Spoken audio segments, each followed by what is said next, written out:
Makanya pernah saya kutip, pokoknya cerita tentang syukur dan sabar Nabi Musa yang paling akeh.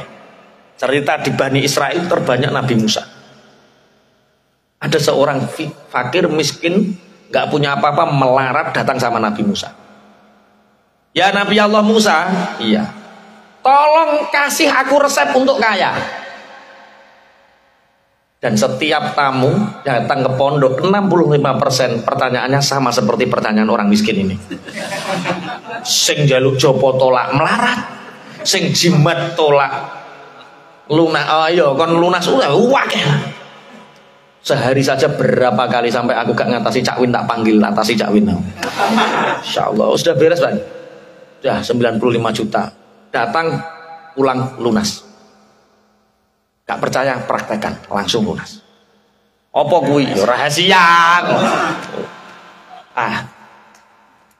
Ya Nabi Allah, berilah aku resep agar hidupku tidak miskin seperti ini. Hidupku sempit, orang gak ada yang percaya sama saya.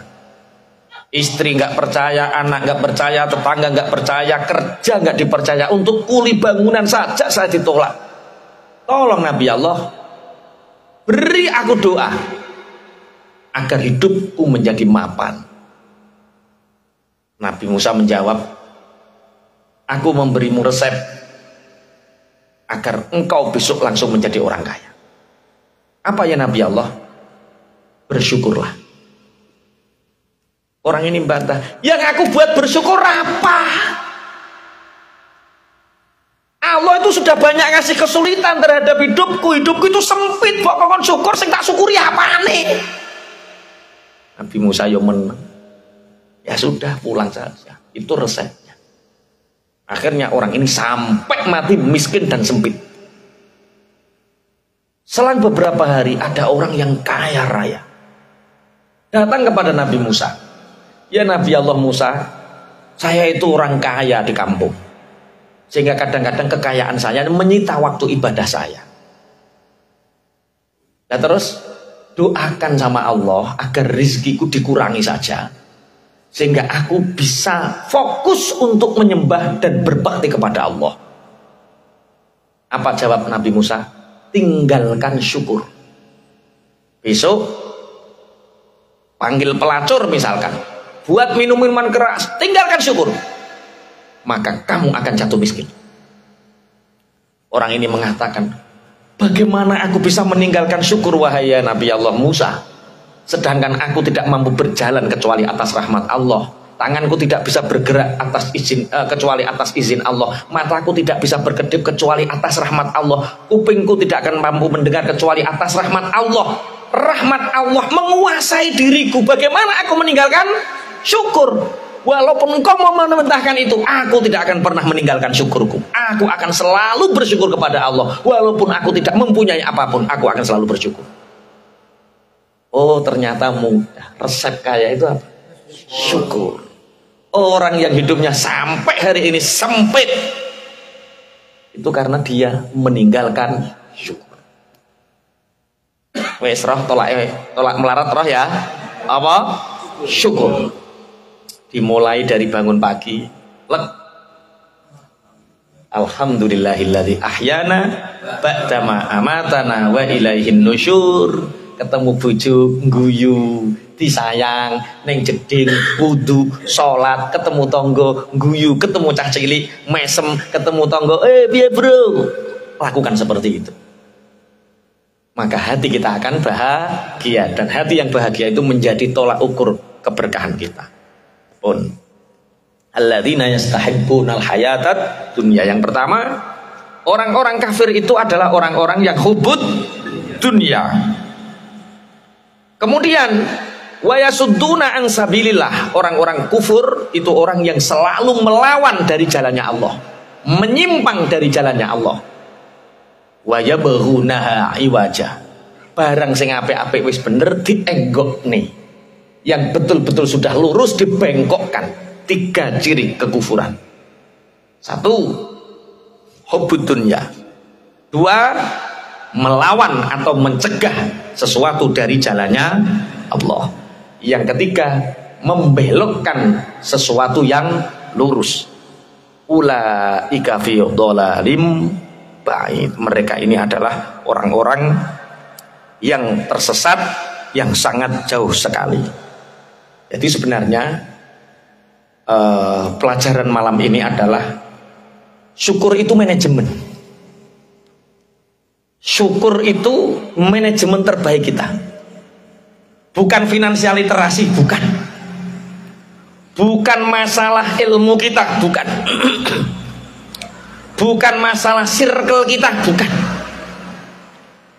Yang bisa mempelajari finansial literasi, yang punya circle kebaikan, yang punya ilmu banyak, itu orang yang memanajemen syukurnya. Punya waktu luang dia belajar mendapatkan ilmu. Dia mengetahui kelemahannya. Karena dia mengetahui kelemahannya, dia belajar finansial literasi. Jadi ternyata semua ukuran manajemen kita itu bermula dari apa? Syukur. Dari mana kita bisa memanajemen syukur itu? Karena kita tahu bahwa semua rencana Allah itu pasti yang terbaik. Semua rencana Allah itu pasti yang terbaik, bukan rencana kita. Cuma kadang-kadang Allah tidak memperlihatkan rencana yang terbaik itu. Allah tutupi, iradah kudrohnya itu ditutupi dengan sesuatu yang kita benci. Sehingga kita menginginkan keinginan kita, rencana kita ingin di-ACC sama Allah. Padahal bukan. Yang terbaik adalah rencana Allah. Pernah toh sama tak cerita nih tentang teman saya. Dia itu lulusan aliyah di pondok pesantren bapaknya sendiri. Cuma dia ingin kuliah di salah satu universitas terbaik di Surabaya. Tapi untuk daftar ke sana itu harus daftar ulang. Sudah beasiswa, tapi daftar ulangnya 14 juta. 14 juta. Sedangkan kiai ini kiai zuhud. Anaknya matur, "Bah, 14 juta tolong bayari, Bah. Saya ingin kuliah di Surabaya. Universitas ini universitas terbaik. Saya sudah berusaha beasiswa, Bah." "Ya nak, enggak apa-apa. Bapak mendukung. Wong kamu sudah lulus aliyah. Cuma Bapak tidak ingin ngoyo, nak. Bapak punyanya hanya ada saat itu Astrea Grand tahun 97. Astrea Grand tahun 97 saat itu dijual hanya laku 7 juta. Kita minta sama Allah, nak, masih kurang 7 juta lagi. Bu, ayo kita doa. Pak, Bah, rasa dungo itu, Bah. Sampai ndang melok BRI rak beres lah. Duit BPKB ini serah ke, nanti kita dapat, Pak, 7 juta. Enggak, Bu, saya enggak ingin mengotori di sisa-sisa umur saya, anak-anak saya, dan sampeyan terkotori oleh sesuatu yang syubhat apalagi haram. Sudah, ini besok tak jual. Ada yang nawar 7 juta. Ya terus yang 7 juta kita minta sama Allah. Ayolah sholat bareng, Pak. Suami, istri, anak sholat. Ya Allah, anak saya itu ya Allah diterima di salah satu universitas terbaik di Surabaya. Cuma daftar ulangnya itu 14 juta. Nah besok Astria saya ini laku 7 juta. Kurang 7 juta ya Allah. Niku urusanin jenengan ya Allah 7 juta. Gusti Allah nek roh kawula niki sumpah. Orang yang manja, minta sama Allah itu dicintai Allah. Doa umukhul ibadah. Warung besok paginya, Pak, katanya kemarin nawar uang Astria saya 7 juta. Iya Pak Kiai. Lah ini tak kasihkan 7 juta. Lah jenengan kulontosi Pak Kiai, sudah 5 hari tak enti-enti, nggak kesini-kesini. Saya sudah beli. Nah terus ya nggak jadi Pak Kiai, pangapunten. Tapi ada orang yang cari lagi, tapi nggak berani 7 juta Pak Kiai. Ya terus beraninya hanya 6 juta. Itu rumahnya di belakang pasar. Yuk saya tak matur istri saya dulu. Iya Pak, situ dituku 7 juta. Gak Bu, mudun. Wonge iku wis kadung tuku liyane. Lah terus piye, Pak? Aku tak ndonga dhisik, Bu. Ya Allah, kemarin 7 juta bagian panjenengan, ya Allah. Sakniki 8, ya Allah.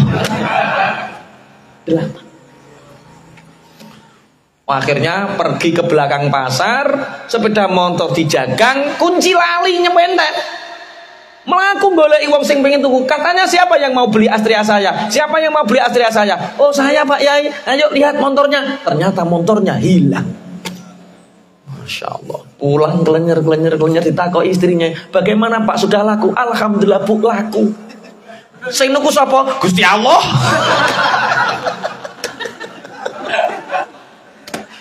Sing niku sapa? Gusti Allah. Ndonga ya Allah. Kemarin 8 juta, sekarang 14 juta ya Allah, niku bagianin jenengan ya Allah.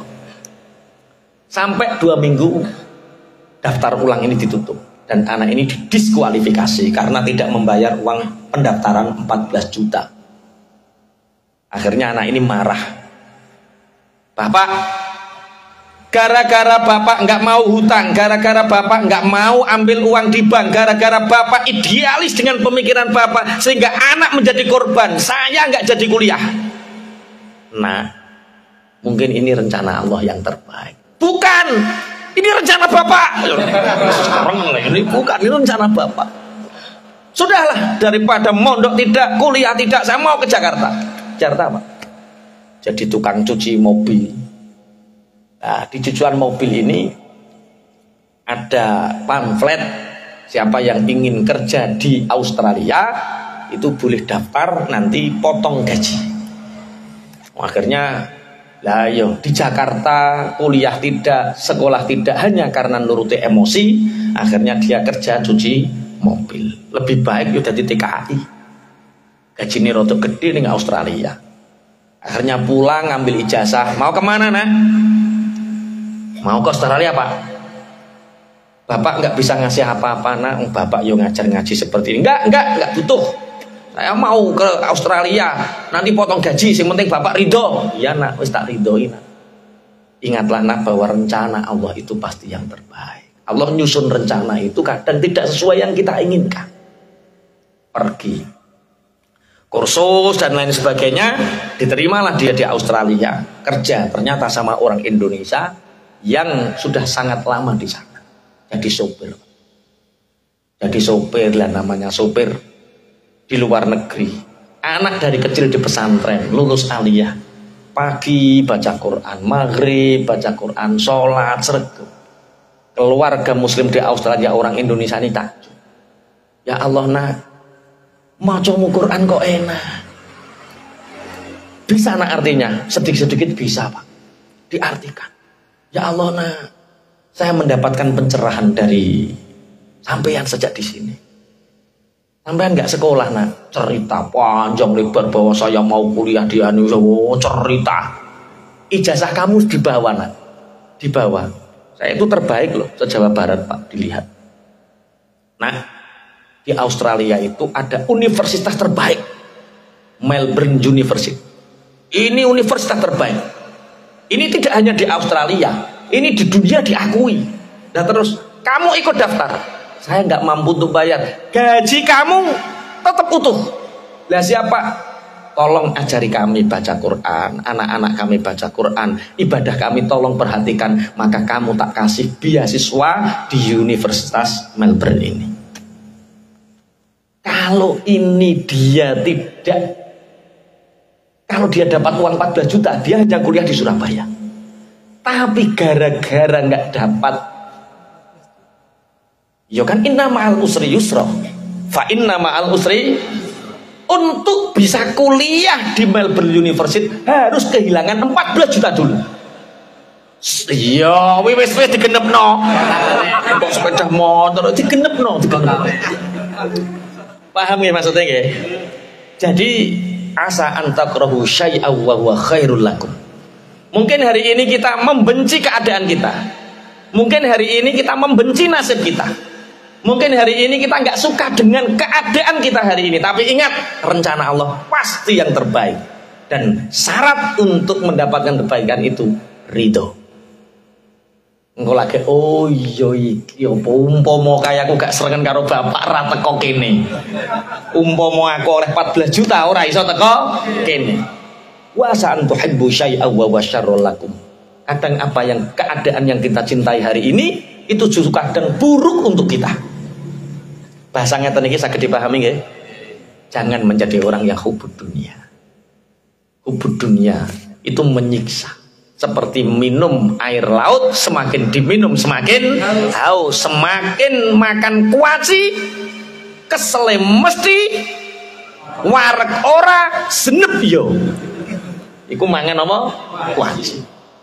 Allahilladzi lahu ma fis samawati wa ma fil ardh wa wailul lil kafirin min adzabin syadid. Dan celaka bagi orang-orang kafir. Celaka mereka bagi orang-orang kafir. Mereka akan mendapatkan siksa yang sangat pedih. Siapakah orang-orang kafir itu? Alladzina yastahibbunal hayatad dunya. Orang-orang kafir, orang-orang yang celaka adalah orang-orang yang mencintai kehidupan dunia. Dunia itu dari kata dana. Dana itu artinya parek. Kemudian isim tafdili dana itu adna, berarti kehidupan yang lebih dekat, luwih parek. Sedelok. Dana itu sebentar. Kalau adna itu sangat sebentar. Berarti dunia itu tempat yang sangat sebentar. Alladzina yastahibbunal hayatad dunya, orang-orang yang mencintai kehidupan yang sangat sebentar. Itu orang-orang kafir. Alal akhirah, lebih mencintai dunia mengalahkan akhirat. Cara kita sering menyebut hubud dunia. Hubud dunia itu penyakit hati. Bukan penyakit zahir, bukan penyakit fisik. Kalau penyakit hati, ini tidak berkaitan dengan zahir. Bisa jadi orang kaya, dia qanaah, bisa jadi orang miskin hubud dunia. Karena hubud dunia ini penyakit hati, bukan penyakit zahir. Ada satu kisah yang sangat menarik diceritakan oleh Syekh Abil Hasan Ali Asyadzili. Beliau adalah ulama yang sangat kaya raya, santrinya 6.000. Dan itu biaya makan ditanggung semua. 6.000. Biaya makan ditanggung untuk sedekahnya, tapi untuk keperluan yang lain anak tetap bayar sebagai jariah orang tuanya. Kita bisa membayangkan, orang santrinya 6.000, biaya makan ditanggung semua sebagai sedekahnya, sedangkan keperluan sabun, kitab, dan yang lain jajan ditanggung oleh orang tuanya untuk sedekah orang tua terhadap anaknya. Iki kira-kira Syekh Abil Hasan Asyadzili iki sugih apa ora? Sangat kaya. Oh, ada loh orang punya anak hanya 2. Kerja itu sholat tidak, sedekah tidak, katanya kurang terus, padahal anaknya 2 loh. Ini 6.000. Pondok kita baru berapa Pak Pra? Yang kita biayai 20, 17 tambah 10 berapa? 27. Kita baru 27. Kita itu ya kita bersama, mbok sampean melu mbok ora ya ora ngerti aku ya pokoknya ya. 27. 27 itu kalau 1 juta sudah 27 juta 1 bulan. Itu banyak orang anggap kita kaya. Ini 6.000. Kira-kira Abul Hasan Asyadzili ini kaya atau miskin? 6.000 kalau sekarang mondok 1 juta berarti berapa? 1 bulan loh itu. 6M 1 bulan. Di Bojonegoro ada seperti Syekh Hasan Abi Asyadzili ini? Belum. Sebentar lagi ada. Amin, amin, amin, amin. Sebentar lagi ada. Nah itu ada, jadi Syekh Abil Hasan Asyadzili ini, itu beliau kelahiran Tunisia, kemudian hijrah di Mesir, kemudian bertempat tinggal di Mesir, Abu Hasan Asyadzili ini. Kemudian ada temannya dari Tunisia itu ngirim santri. Temannya ini pangapunten, dia kiai zuhud biasa. Tolong nak, sampan pergilah ke Mesir 2 Dulu ada orang kelahiran Mesir, kelahiran Tunisia, menjadi ulama masyhur, namanya Abul Hasan Asyadzili. Pergilah ke sana, minta petunjuk, ngaji beberapa waktu di sana, kemudian pulang lagi ke sini. Cara saiki ngono apa nek ngarani? Dikirim, dipaket ngono. Biasa kiai seperti itu. Pergilah ke sana. Perbedaannya sangat jauh sekali. Sampai di Abul Hasan Asyadzili kaget. Karena Abul Hasan Asyadzili itu pakaiannya rapi, baunya wangi, tempat duduknya mewah, rumahnya megah. Kaget. Bahkan Abul Hasan Asyadzili itu punya kendaraan yang di Mesir itu paling indah. Ditarik dengan beberapa kuda, terus cara saiki jogging apa? Wis pokoke cara mobil paling mewah cara. Cara saiki apa ning kene? Yo ora model sport ngono ki yo ora to. Kuwi ora awakmu mikir kebutuhan pribadi ya. Yo sing gedhe kanggo umat ngono lho, meluaskan niat. Nah, santri ini mikir, apa enggak salah kiai saya nyuruh saya ke sini?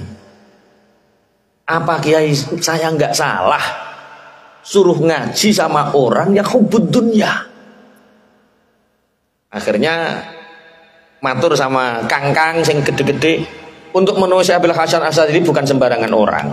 Sampai ngaji sama sing gede-gede dulu, nanti kalau ditimbali beliau akan besok kamu ditimbali. Betul ngaji sama kangkang. Ternyata santri-santrinya Syekh Abul Hasan Asyadzili nggak pernah bahas dunia. Yang dibahas ilmu ghirahnya, ilmu luar biasa. Sampailah santri Tunisia ini dipanggil. Kamu dipanggil yai, ditimbali. Nah, sampaikan kepada kiaimu. Apa Syekh? Hilangkan sifat hubbud dunia. Karena hubbud dunia ini yang menjalar kepada karakter kekafiran. Kadal fakru ayyakuna kufron. Dikupas habis tentang hubbud dunia ini, santri ini pulang apa gak salah ya? Mosok kok sing sugih nuturi sing melarat aja leh hubbud dunya. Sepanjang perjalanan dia itu teringat beberapa bulan di rumahnya Syekh Abul Hasan Asyadzili. Aku tahu bahwa pembantunya itu jumlahnya 16. Jadi saumai Syekh Abul Hasan Asyadzili pembantunya 16. Karyawannya sekian, kabeh hafal betul santri ini. Pulang, nak, dapat pesan apa dari Syekh Abul Hasan Asyadzili? Pak Kiai, saya dapat pesan, tolong Pak Kiai hilangkan sifat hubbud dunia.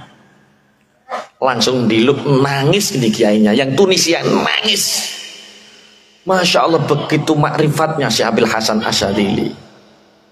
Saya tiap hari itu mikir, besok santri saya bagaimana, anak saya bagaimana, pondok saya bagaimana. Saya dipikir dunia. Sedangkan Syekh Abul Hasan Asyadzili dengan kekayaan seperti itu tidak pernah sedetik pun mikir dunia.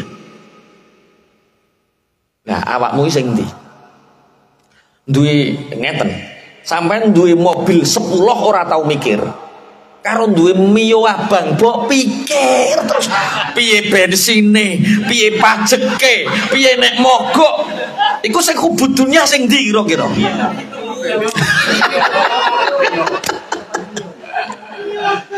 Jadi hubbud dunya itu penyakit hati, bukan penyakit fisik.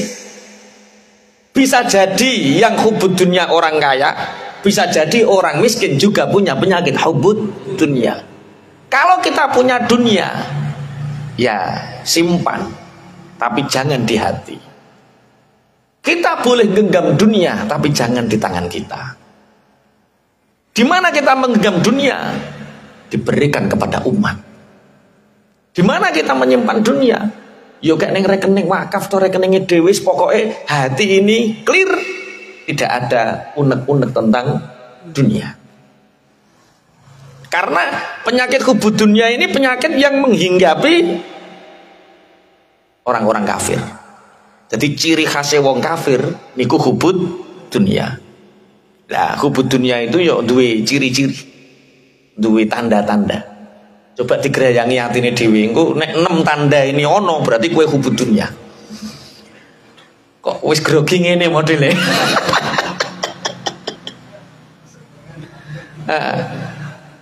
Apa Pak Ikram tanda-tandanya hubud dunya Pak Ikram? Ora roh wong ora duwe penyakit kuwi ya. Sing duwe penyakit mesti ngerti tanda-tandane hubud dunya. Apa Mas Taim? Tanda-tanda hubud dunya. Oh, dia ora ngerti, ora duwe penyakit. Lah kok terus aku mbok darani Pak Yai nerangno berarti duwe penyakit. Kowe ngene ta wong suudon eleke ngene. Iya, dia nggak bisa jawab karena nggak punya penyakit itu. Terus darani aku sing nerangno. Oh, iso nerangno tanda-tanda hubud dunya berarti aku sing duwe penyakit. Wes kuwale.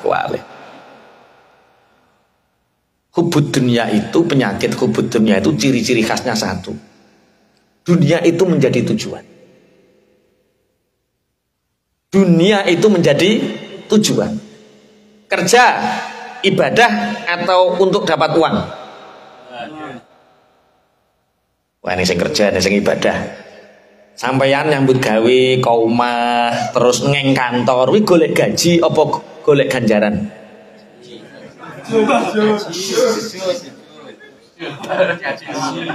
Wa ma khalaqtul jinna wal insa illa liya'budun. Jadi purpose of life kita, tujuan hidup kita adalah ibadah. Satu. Dunia itu kamu cari nggak kamu cari, kamu dikasih. Makanya orang yang menjadikan dunia yang menjadi tujuan nanti wateke welek.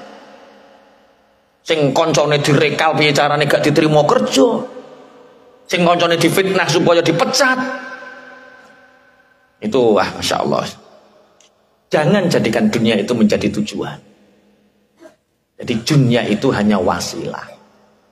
Dunia ini ngapunten, pangapunten. Sekarang kita hidup di sini ini dunia atau akhirat hari ini?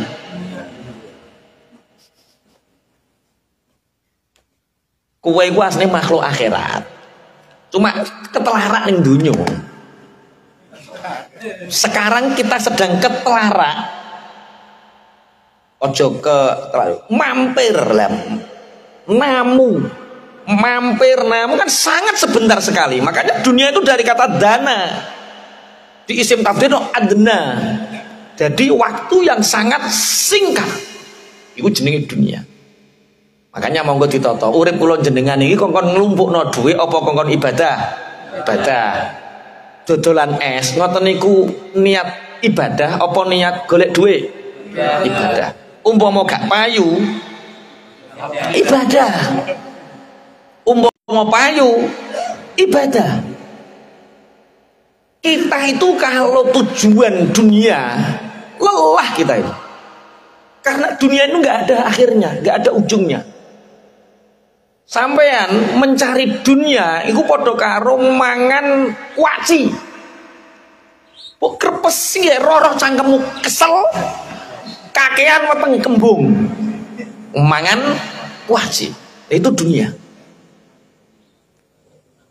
Biar Mas.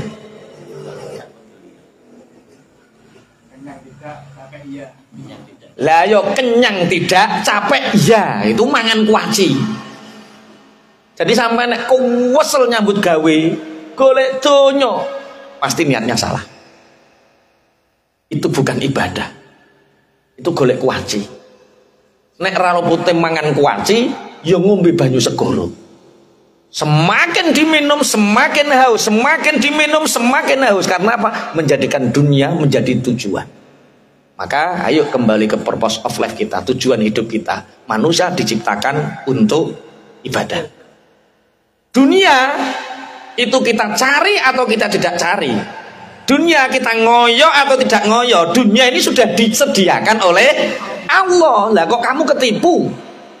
Dunia mbok kejar, akhirat dilupakan. Itu yang pertama, apa? Orang yang hubud dunia itu menjadikan dunia menjadi tujuan. Yang kedua, ciri khas orang yang mencintai dunia itu dia lalai dalam ibadah. Karena tujuannya hanya dunia, maka ibadahnya ketelarak. Sholat tidak dikerjakan, puasa ogah-ogahan, sedekah apalagi. Sedekah lo gawe apa? Nek gawe apa cek maklum. Saya pernah itu ngomong sama orang. Kak gak leren dhisik kak mergawe kok gak panasen. Lah iya Pak Yai niki diblidhuki wong wedokan wae. Delok to sing manas aku, sing meruntus aku, sing masyaallah lara ngene iki teko omah dhuwit sing nampa wong wedokan. Ngene iki njaluk dhuwit kopi nu ngremil kaya wong ngemis. Apa ya wong-wong diblidhuki wong wedokan. Aman yo tau ndek perasaan diblidhuki bojomu. Sampean sing kesel nyambut gawe tapi seakan-akan kita tidak dapat apa-apa. Yo mau oleh opah ning wayah bengi tok kuwi kaya. Yo ora sumbut lho, umpama kuwi mbok gawe opah ora sumbut tenan. Tapi kalau niat kita ibadah, bismillah tawakkalna 'alallah, ya Allah, bersama ya Allah, aku berserah diri kepadamu untuk bekerja ini sebagai niat ibadah untukmu. Masya panas, keringetan, setiap tetes keringat mengalir, tasbih, ibadah, duit karo bojo dientekke ibadah, anak digedhekke ibadah. Jadi wong sing niate ibadah kok weseli ora krasa. Strong terus pokoknya. Cak Win, gak duwe kesel gladiator. Malah ayam gladiator. Lah, orang yang seperti lo, wong gak duwe kesel. Wong gak duwe kesel ki yo loro. Ana sing kalane niate ibadah, ana sing kedonyan tenan. Dadi nek muni gladiator hati-hati. Ada yang gladiator itu yo kedonyan tenan. Satu tujuannya dunia bukan akhirat. Yang kedua, lalai dalam melakukan ibadah. 3, mengumpulkan dunia, mengumpulkan harta dengan segala cara. Gak peduli halal, haram. Gak peduli surga, neraka. Sing penting oleh. Dan ini kadang-kadang circle pergaulan ini menentukan. Sing penting oleh. Ketika diingatkan kak, bukankah transaksi seperti itu diharamkan sesuai syariat? Golek sing haram ya angel kok pokoknya halal. Jadi kita kerja pangapunten tidak sekedar sedikit banyak yang kita dapatkan. Kita kerja ini halal haram. Kita kerja ini surga neraka. Ini taruhan kita. Kalau kita muamalah kita, transaksi kita, oh ini halal tak lakukan, ini haram tak tinggalkan, oh berarti Anda sudah sedikit menghilangkan hubungan dunia. Bisnis tidak hanya berbicara tentang sedikit banyak untung rugi, tapi bisnis berbicara tentang halal haram, surga dan neraka. Wes, sing nomor 4 medit. Wes. Iya, apa bahasa Indonesia ini? Kikir, pelit. Ketika ini ditanyakan kepada setiap orang, apakah kamu pelit? Semua akan menjawab perasaku, aku ya luman. Mulane iki rasa tak bahas perkara sing ning kene iki mesti luman kabeh.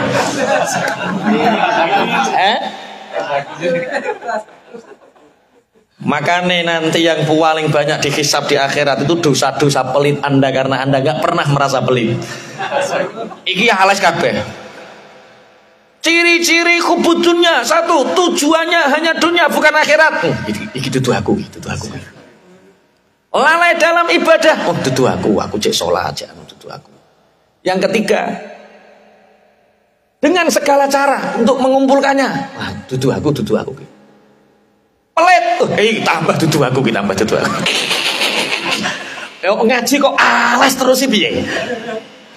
Wes, ijek selamat ya. Oh alhamdulillah selamat. Ijek kurang loro. Yang ke-5 itu serakah. Serakah itu tamak. Tamak itu rakus. Rakus itu ingin merampas hak orang lain. Mestinya bukan haknya, pokoknya aku kudu oleh. Jabatan iku kudu aku sing dadi. Oh, itu harus ponakanku yang jadi. Sawah itu harus kena saya. Apalagi pekerjaan itu harus saya. Oh itu pokoknya serakah, rakus, tamak. Itu tanda orang yang hubbud dunya. Yang ke-6, yang terakhir ya. Yang ke-6 tidak bisa bersyukur. Kurang. Orang yang hubbud dunya hidupnya selalu gelisah. Apa turu mikir, anak masih bayi, tabunganku kok lagi 20 juta, sampai nek sekolah SMA piye? Lah yo anak bayi lho sing dipikir anak aja, sampai nek SMA piye? Anak wis SMA sing dipikir anakku mergawe opo, tak golek tanah ning ndi? Astagfirullah. Jadi orang yang hubbud dunya itu hidupnya tidak pernah bersyukur.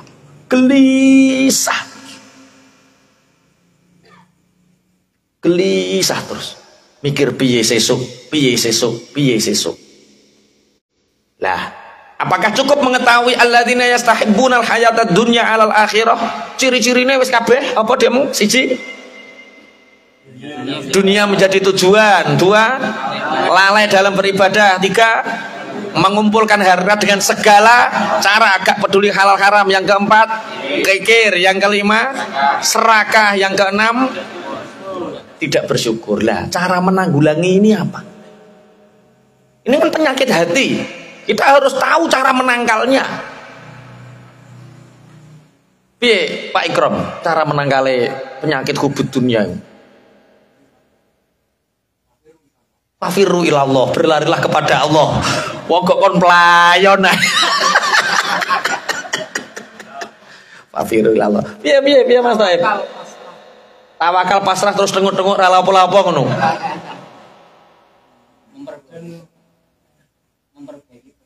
Memperbaiki pergaulan. Jadi yang jelas yo ditarik mafhum mukhalafah tuh. Untuk menanggulangi kita tidak hubbud dunya, 1, jadikan akhirat sebagai tujuan. Kalau akhirat sebagai tujuan, wong urip iku adem. Ning alam dunya paling sedelok dik ya wis dilakoni wae. Adem. Mas piye Mas, dunya kok tambah angel penggawean? Sabar Dik, dunya iku ora suwe. Umpama awake lho sak lara-larane urip paling ya sedelok. Ora suwe. Jadikan akhirat sebagai tujuan. Yang kedua, ingatlah kematian. Hubbud dunya ini akan habis, akan kalah kalau orang ini seneng iling-iling mati. Wong kae lho winginane iku sehat wal afiat, lah kok hidup-hidup mati. Omah makrung dibangun, kerja di Taiwan, Masya Allah rumahnya megah. Paulang dadak bojone digawa lanangan liya, kenek jantung semaput mati. Terus mbok iling-iling, ya Allah, omah sak ngono gedene dibangun jebule ora kanggo. Perkara teko omah kenek jantung mati. Ingat kematian. Semangat dunia ya Allah lah kok kayak kena liver wetenge gudi lah hidup mati. Wes nek wis ngene iki akhirat akan menjadi tujuan. 1, jadikan akhirat sebagai tujuan. 2, ingat tentang kematian. Yang ketiga, tanamkan sifat qanaah. Qanaah niku napa? Nerimo.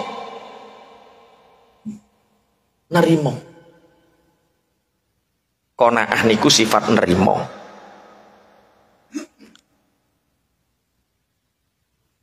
Ada seorang miliarder, ini tentang qanaah. Ada seorang miliarder, dia pemborong properti. Ini kisah nyata, ya teman-teman yang cerita. Jadi tanah sana dibeli, tanah sana dibeli, tanah sana dibeli, tanah sana dibeli, tanah sana dibeli, tanah sana dibeli. Ini akan digadakan proyek yang proyek ini menghabiskan sekian triliun. Tapi ada satu gubuk yang belum terbeli di panggo ini tengah tok. Miliarder ki bendino tau piye carane ki kena ketuku. Anak buah disuruh tekan dia, tidak. Rumah ini adalah rumah kenangan antara aku dengan istriku. Aku ingin mati di sini dan aku ingin dikubur di sini. Gak mungkin tak jual. Ditekan, gak bisa. Lah miliarder ki ben bengi ra iso turu. Mikir lah yo proyek sakmene ambane sebegitu luasnya hanya tergendala masalah satu rumah dan satu pekarangan saja. Cara gue pemandangan saru, nggak pantas. Akhirnya tiap hari anak buahnya dimarahi. Tugas nggak bisa diselesaikan, moso hanya beli itu. Uangnya banyak, tiap hari marah-marah. Karena apa? Ingat tanah ini belum terbeli. Akhirnya ya sudah, biar saya sendiri yang datang. Waktu duha miliarder ini datang. Sebelum dia mengetuk pintu, ternyata miliarder ini mendengar orang yang di dalam rumah ini sedang sholat duha, kemudian berdoa. Ya Allah, alhamdulillah atas segala nikmat-Mu ya Allah. Aku 3 hari ini belum makan, tapi aku tidak akan memakan barang yang haram. Dalam laparku, aku akan selalu bersyukur kepadamu. Sing miliarder ki bingung. Kuwi ora mangan 3 dino, iso sujud, iso syukur, matur nuwun ning gone Gusti Allah, padahal 3 dino urung mangan. Sedangkan dia uangnya sebegitu banyak, marah tiap hari, karyawan diseneni tiap hari. Ya Allah, terima kasih atas semua yang Kau berikan kepadaku. Umur ini, jasad ini, fisik ini jadikan saksi, aku bersyukur kepadamu ya Rabb. Akhirnya penasaran miliarder. Assalamualaikum. Waalaikumsalam. Alhamdulillah, alhamdulillah, alhamdulillah. Dibukakan pintu. Orang yang punya rumah ini nggak kenal kalau ini bosnya properti itu. Kaget, Pak, saya kesini nggak bawa apa-apa. Kenapa Bapak membaca Alhamdulillah? Saya kesini nggak ingin memberi makan Bapak. Saya kesini hanya ingin bertamu. Kenapa tiba-tiba Bapak mengatakan Alhamdulillah? Dia mengatakan, aku bersyukur. Allah telah mengirimkan orang kepadaku dan mendoakan keselamatan untukku. Engkau datang dengan mengucapkan salam. Itu adalah anugerah yang luar biasa bagiku. Allah mengirimkan seorang hamba untuk mendoakan selamat untuk. Selain itu, aku tadi melihat Bapak setelah sholat, aku melihat Bapak selalu memuji Allah, bersyukur, sedangkan Bapak sudah tidak makan 3 hari. Aku bersyukur karena mata ini masih bisa melihat. Aku bersyukur karena lisan ini masih bisa berzikir. Aku bersyukur karena telinga ini masih bisa mendengar. Bingung wong iki. Lah yo. Wong duwite akeh ngono nyaprut ae. Ana sing duwite akeh nyaprut ae. Iku tanda. Tanda kaya miliarder iki maksudnya. Latihan senyum. Wis pokoke latihan guyu. Yo aja guyu dhewe. Guyu dhewe ditambahno ning rejoso sampean. Ya minimal latihan bahagia. Termasuk senyum bahagia itu sebagai ungkapan syukur. Kita diberi iman, kita diberi Islam, kita diberi mata yang melihat, kita diberi lisan yang bisa berzikir. Ya itu caranya seperti itu. Hati yang qanaah. Orang yang tidak punya rasa qanaah niku menikmati nggak bisa, Pak. Diceritakan itu pada malam hari raya. Kalau nggak salah yang menceritakan Ibnul Qayyim itu menceritakan dalam sebuah kitab, di malam hari raya itu biasanya kan beli daging. Orang-orang semua beli daging. Ada keluarga miskin pingin beli daging ayam atau pingin beli daging sapi, tapi sama Allah nggak ditakdirkan untuk mampu pas hari raya. Yo bangetan tanggane yurane sing kei fitrah. Akhirnya menggerutu terus. Di pasar ketemu temannya, "Cak, Beli apa? Daging malam hari raya kok. Mas, daging malam hari raya kok. Malam hari raya nggak bisa beli daging, menggerutu hatinya. Kenapa orang-orang bisa beli daging, saya nggak bisa? Ulang, ketap ketik. Sesuk wong-wong sarapan daging. Aku sesuk sarapan op. Akhirnya subuh dia mandi mau sholat. Digugah karo bojone, dipanggil sama istrinya. Mas, ya dek, sarapan dulu. Sarapan apa dek? Cara kene semongko. Semongko iku jerone enak, eneng kulite. Semongko. Dek, mosok enak semongko dek. Masih ada menggerutu. Teman-temanku setiap ketemu sarapan hari raya itu ya daging dek. Masa banget temen awake kok melarat mangane apa? Semongko. Mangan semongko wis ora krasa enak perkara pikirane daging. Dadi wong gak bersyukur. Lara ngenes mangan semongko sing legi ra krasa legi perkara daging.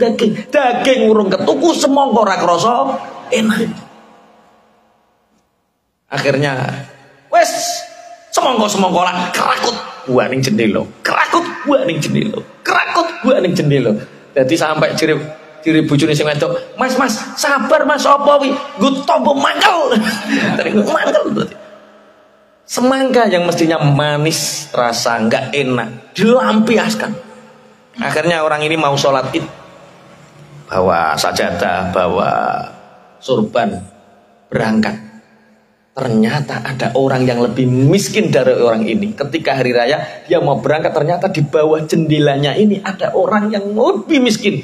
Dia itu ngerokoti apa?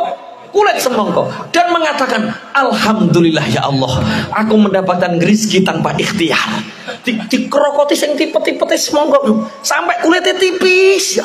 Dikerokoti, alhamdulillah. Setiap hentakan bibir giginya itu, alhamdulillah ya Allah. Alhamdulillah nikmatnya ya Allah. Alhamdulillah nikmatnya Allah. Yang melempar semangka ini nangis Pak. Isin karo pangeran. Makanya tolong. Nek sampeyan kuwate mampu tuku sambel pagi hari sambel korek tempe purno. Tempe purno itu tempe udo lho, tempe udo. Tempe purno tempe opo. Jadi sambel korek tempe purno nikmati, engko krasa enak, meruntus seger nikmat, cemeding nikmati. Tapi kalau harapannya pangapunten, sing ning ngarep ana tempe purno sambel korek, pikiran kita melayang tentang daging, gak krasa enak, daging ora ketuku, nelongso. Sing ontel ya nikmati ontele, anggapen goes gratis. Orang-orang itu ingin goes tiap hari. Gak ada waktu kita bisa goes terus loh mah. Nikmat. Yang punya minyak merah ya dinikmati. Wis ganti dah. Iya, alhamdulillah diganti karo Gusti Allah. Iya, dinikmati. Apapun yang kita punya nikmati. Itu namanya qanaah. Yang membedakan kaya dan miskin itu apa? Qanaah, hati yang qanaah. Kalau kita punya hati yang qanaah, Masya Allah, sedikit apapun pemberian dari Allah itu akan terasa besar nikmat karena kita qanaah. Tapi kalau hati ini tamak, rakus, serakah, berapapun yang Allah kasih kepada kita, nggak ada nilainya. Dianggap ora eneng terus kurang. Kok nek ngerti kandhane wong ya aja ngono lek sabar sing qanaah. Jenenge menungso ki makhluk sing serba kurang yo. Bantai. Ya sendal. Jenenge menungso ki yo sifate serba kurang. Lah yo nek serba kurang ki yo direm. Jenenge napa? Qanaah. Satu untuk mengobati hubbud dunya. Untuk mengobati hubbud dunya, satu, jadikan akhirat sebagai tujuan kita. Dua, ingatlah kematian. Tiga, qanaah. Yang keempat, perbanyaklah zikir. Kenapa perbanyak zikir?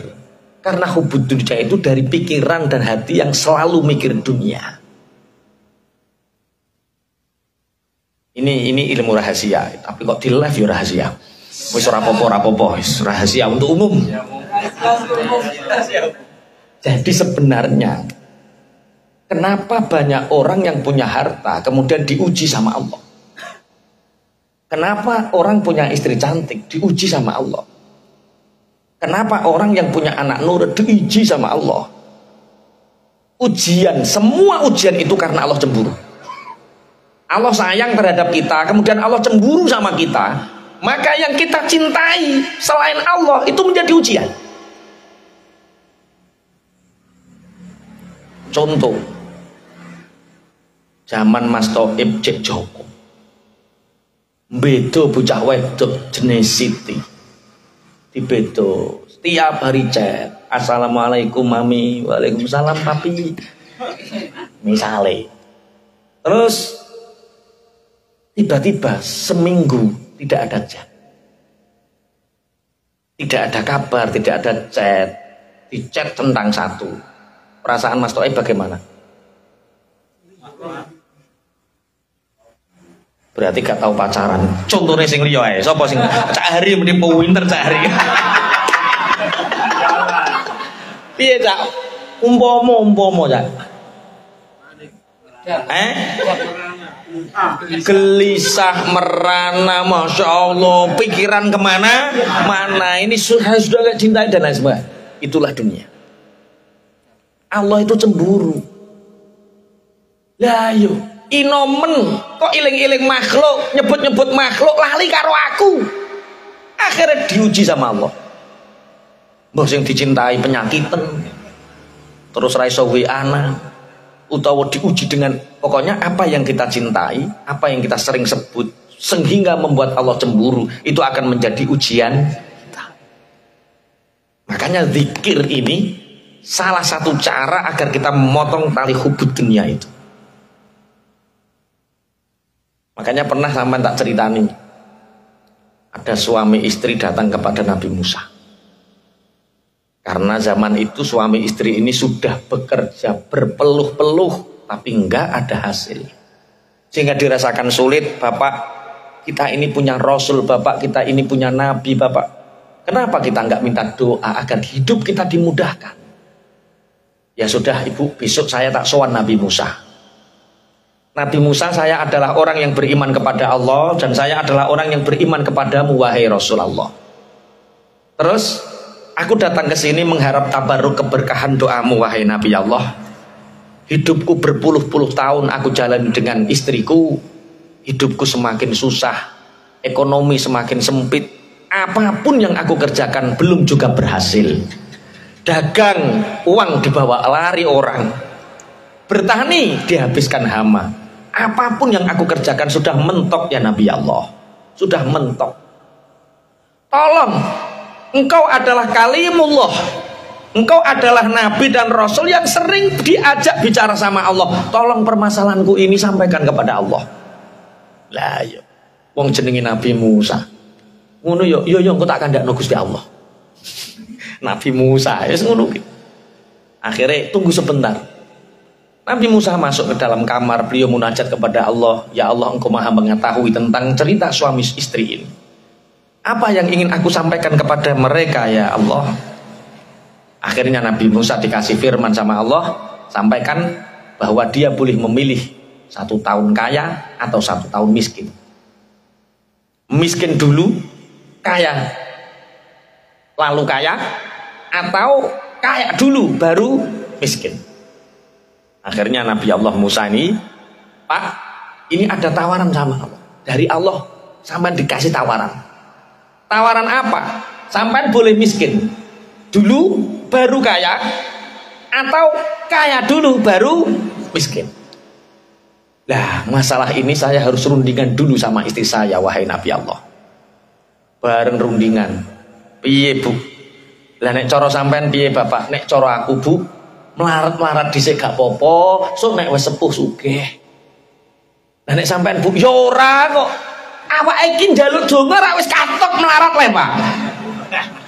Ya sugih dhisik, engko tuwek-tuwek melarat ra apa-apa. Iki cara bojomu mulai sugih dhisik to melarat dhisik kira-kira. Akhirnya Nabi Musa dikasih tahu, oke, kalau minta kaya dulu, dikasih waktu tenggang sekian. Cara misalnya, kayamu hanya 3 tahun. Setelah itu akan miskin lagi. Akhirnya, ya wis gak apa-apa jare bojone. Gak apa-apa 3 tahun lah, sing penting tahu sugih timbang ra tahu sugih. Makanya sering teman-teman sudah bangkrut, pernah bangkrut 3 miliar. Alhamdulillah Pak, sampean tahu bangkrut 3 miliar, tik ya wis tahu sugih. Wong-wong lho pingin sugih rung keturutan. Sampean wis tahu sugih, alhamdulillah. Dene pengin sugih nek sampean ora keturutan kan sing penting wis tahu. Ya syukur. Sing dudo-dudo ora payu rabi. Suwe gak payu rabi dudo pirang-pirang pripun Pak ya ngeten iki alhamdulillah. Sampean lu wis tahu roh rasane. Aku duwe batur Joko tuwek roh rasane. Kan yo disyukuri. Sing Joko tuwek yo alhamdulillah sampean to cek duwe harapan. Ana wong sing cek urung sampai Joko wis mati ya. Nek wis mati kan gur roh rasane. Sampean dilungkas nek rabi wis roh rasane wis penak kan. Akhirnya cerita singkat, suami istri ini menjadi kaya raya. Tapi pikirannya tujuannya akhirat. Kata istrinya, Pak, mumpung kita kaya Pak, ini kan hanya 3 tahun, apa? Sedekah sebanyak-banyaknya pun kita kaya Pak, mumpung kita kaya. Bu, nanti kita kalau sudah miskin malu loh Bu. Lah yo wayah sugih kira eling apa-apa dik sedekah bareng saiki melarat neh wis to Pak. Kita itu kalau enggak hari ini saat kaya, kapan lagi? Biarkan ini rahasia kita dengan Nabi Allah Musa. Sudah sedekah, digenjot sedekah. Sampai lali nek wis luwih 3 tahun. 3 tahun berlalu, masih kaya. Lah Nabi Musa wayah lewat, lho wong kok cek sugih. Secara konstitusi mestine wis melarat, hitung-hitungane wis melarat. Akhirnya Nabi Musa bertamu, Pak, perjanjian kan sudah habis. Loh, iya toh Nabi Allah? Iya kan lebih dari 3 tahun. Ini sudah hampir 4 tahun, Jeng. Saya lupa Nabi Musa. Lah, sampean kandakno Allah toh? Sampean kandakno Allah. Iki mungkin jadi Nabi Musa, Gusti Allah ora mungkin lali. Tapi buktinya sudah 3 tahun lebih. Akhirnya Nabiullah Musa niki sholat munajat, ya Allah, dulu aku memohonkan orang suami istri untuk menjadi kaya dulu baru miskin. Lah ini sudah melebihi perjanjian jenengan. Lah kok tasik sugih terus ki piye? Siri Gusti Allah, hei Nabi Musa, kamu tahu siapa yang paling dermawan? Yang paling dermawan as-sakhiyu, yaitu aku. Ketika orang yang baru kaya ini, yang ditempokan 3 tahun ini banyak berderma, banyak bersedekah, aku malu dengan sifat kedermawananku. Hanya membatasi orang seperti itu 3 tahun. Selama dia masih mau berderma, maka aku tidak akan pernah mencabut sifat dermawanku sampai mati sugih. Wes milih melarat dhisik terus sugih apa sugih dhisik? Wah, iki wis roh kuncine kata. Iya. Wong Gusti Allah kok dikai konstitusi piye? Itu hanya ujian. Jadi 1, jadikan akhirat sebagai tujuan. 2, ingatlah kematian. 3, qanaah. 4, banyak-banyaklah berzikir.